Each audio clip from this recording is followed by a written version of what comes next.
आज सकाळी जरा उठायला उशीरच झाला, म्हणून म्हटलं टिफिनसाठी आता झटकेपट होणारी भाजी काय करू. त्यासाठी बनवली चमचमीत झणझणीत अशी ही आलू बीन्सची भाजी, म्हणजेच फरसबी बटाट्याची भाजी. इतकी छान आणि कमी वेळात तयार होणारी भाजी असती. सकाळी उशीर झाला टिफिनसाठी किंवा रात्री जेवणासाठी जरी उशीर झाला तरी अशी छान सिंपल पद्धतीने तुम्ही ही शिमला मिरचीची आलू बीन्सची भाजी तुम्ही हे बनवू शकता. तर चला बघूया याला लागणारं साहित्य आणि बनवायची कृती. ते इकडे बघू शकता. थोडा उशीर झाला असल्यामुळं झटकेपट ही भाजी तयार केली आहे मी आणि तुम्हाला सुद्धा रेसिपी शेअर करते.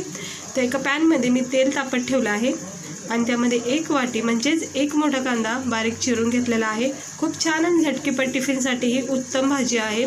चवदार आणि टेस्टी खमंग भाजी लागते. फक्त झणझणीत चमचमीत बनली ना एकदमच भारी टिफिन बनून जातो हा. मी नेहमी उशीर झाला की ही भाजी नक्की बनवते. तर तुम्ही पण एकदा नक्की ट्राय करा. अशा वेळी ज्यावेळेस वेळ कमी असेल आणि घरात भाजीला काही सुचलं नाही तर अशा टायमाला फरसबी आणि 1 बटाटा असला तरी पुरेसा आहे. झटकीपट ही भाजी तयार होती. तर आता ही कांदा जरा परतून घेते. थोडंसं परतून झालं की मग आपण याच्यामध्ये आपले डेली रुटीनचे मसाले टाकायचे. आता फरसबीची भाजी वेगवेगळ्या प्रकारची सुद्धा होती, पण ही सिंपल प्रोसेसची भाजी आहे, पण खूप भारी लागते खाता वेळेस. तर मी इथे 2 चमचे लाल मसाला पावडर टाकला आहे, कारण की मला झणझणीत आणि स्पायसी भाजी ही भाजी तरी स्पेशल मस्त लागते अशी झणझणीत. त्यासाठी मी इथे 2 चमचा मसाला टाकला आहे. अर्धा चमचा हळद टाकली, छान असा रंग येतो. आणि त्यानंतर हे 1 मोठं बटाटं पातळ स्लाइस करून स्वच्छ धुवून घेतलेले आहेत. असे बारीक तुकडे करायचे आहेत आणि आता हे बटाटे सुरुवातीला ह्या मसाल्यासोबत फ्राय करून घ्यायचे.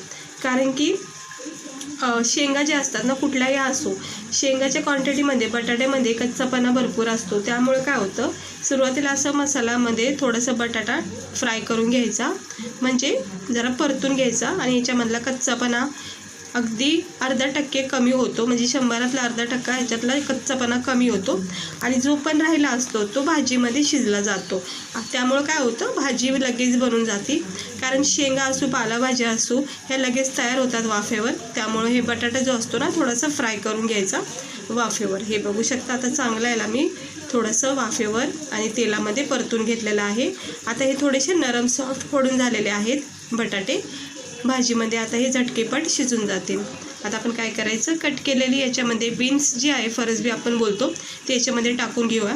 आता फरसबी मी याच्याला 2-2, 3-3 तुकडे केलेले आहेत. तुम्ही आवडीनुसार याचे कटिंग करू शकता. म्हणजे छोटे छोटे गोलाकारसुद्धा केले जातात, पण मला असेच आवडतात उभे. ते सर्व आता हे मिक्स करून घेते याच्यामध्ये. ही फक्त आणि फक्त घाई गडबडीमध्ये उत्तम भाजी आहे. म्हणजे आपल्याला अगदीच कमी वेळ असतो किंवा कुठे जायची घाई असते, टिफिनची घाई असते, सगळे असे म्हणजे घाई गडबडी खूप असते आपल्या डेली रुटीनमध्ये. तर त्यावेळेस ना अशा सिंपल साध्या सोप्या पद्धतीच्या भाज्या खूप छान उपयोगी पडतात. आता याच्यामध्ये मी चवीनुसार मीठ टाकून घेतले, थोडा धना पावडर टाकून घेते आणि थोडासा आपण इथे गरम मसाला टाकायचा. म्हणजे खूप छान अशी ही चवदार भाजी मसाल्यामध्ये तयार होते. आता अगोदरच लाल मसाला टाकल्यामुळं, हळद टाकल्यामुळं आता आपण लाल मसाला हळद आता टाकायचं नाही आहे. फक्त मी इथे धना पावडर, गरम मसाला आणि चवीनुसार मीठ टाकून घेतले आणि अर्धा कपाच्या पण खाली असं पाणी टाकून घेतले. काय, आपण थोड्याशा शेंगा ह्या कच्च्या पण आहेत आणि दुसरी गोष्ट बटाटेसुद्धा अर्धे कच्चे आहेत, त्यामुळे हे शिजले जातील आणि हा रस्सा जो आहे म्हणजे जे पाणी वाफरले ते सुद्धा हे कमी होऊन जाईल.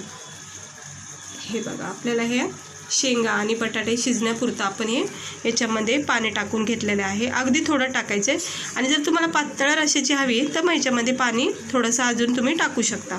पण ही भाजी बहुतेक सुक्कीच असते, त्यामुळे सुक्कीच बनवा. हे बघू शकता. त्याच्यावर झाकण ठेवायचं. टमाटे टाकायला विसरून गेले होते, कट करून ठेवलं होतं बाजूला. आता मी हे वरून ॲड करून घेते, काही हरकत नाही, अगदी छान याचा फ्लेवर उतरतो. तर 1 टमाटर बारीक चिरून याच्यामध्ये मी ॲड केलेलं आहे आणि मिक्स करून घेते चारी बाजूनी, म्हणजे कसं व्यवस्थित याचा फ्लेवर उतरल. आता याच्यावर परत एकदा झाकण ठेवते आणि याला देते अगदी 2-3 मिनटं. 1 मिनटं झालं की 1 मिनटाच्या आतमध्ये छान अशी भाजी आपली शिजली जाते वाफेवर. हे बघू शकता. आपण जे पण ह्याच्यामध्ये पाणी वापरले, म्हणजे जो पण रस्सा होय त्याच्यामध्ये ही भाजी खूप छान अशी ही नरम सॉफ्ट शिजली जात आहे. चणचणीत झमझमीत अशी तोंडाला पाणी सुटणारी फरसबीची भाजी तयार होते. तर नक्की एकदा ट्राय करा. सकाळच्या घाई गडबडीत तरी निदान ट्राय करा. आणि हे बघा, मी आता पुन्हा एकदा झाकण ठेवलं आहे आणि पुन्हा दिले 2 मिनटाला. आता 2 मिनटानंतर ही भाजी परफेक्ट ही तयार झालेली आहे. सुक्की फट झाली भाजी बघू शकता. थोडासा नॉर्मल याच्यामध्ये मी रस्सा ठेवला आहे, अगदीच ड्राय नाही केली आहे. हे बघा, थोडासा याच्यामध्ये तुम्हाला रस्सा दिसत असेल. हे बघा, बटाटे पण छान असे नरम सॉफ्ट शिजून निघलेले आहेत, कारण आपण अगोदरच बटाटे फ्राय केले होते तेला मसाल्यामध्ये.